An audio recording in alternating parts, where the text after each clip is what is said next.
Former President Trump is taking advantage of a break in his hush money trial today to campaign in two swing states, Michigan and Wisconsin. Joining us now live from Waukesha, Wisconsin, NBC News correspondent Shaquille Brewster. Shaq, what can we expect from the former president today?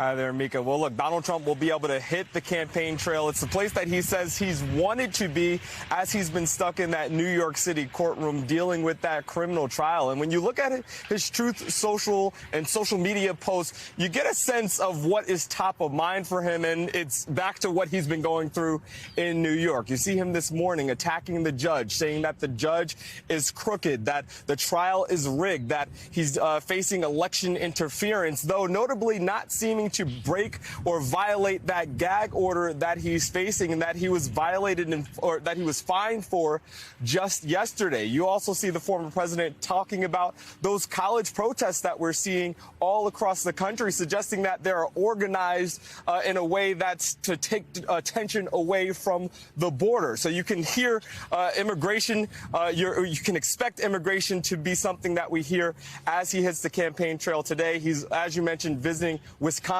this afternoon, then later this evening going to Michigan. And, you know, while all of those messaging points that we've been hearing from him on his social media, while that will be red meat for the folks inside of these events, the real focus and the real intention behind these visits is to get out in front of those people outside of these events in these battleground states. I spent some time here in Waukesha just yesterday talking to some voters about how much they're paying attention to that trial, how much they're even following the election at this point. And you get a range of views. For some, I spoke to one who said she voted for Donald Trump in 2020, but she doesn't want a president who had to deal with and go through a criminal trial, and said she's now leaning toward Joe Biden. Another person told me that he voted for Biden in 2020, but he believes that these trials are essentially rigged, that it's a kangaroo court was the word or was the phrase that he used, and says that he is now at least listening to Donald Trump. So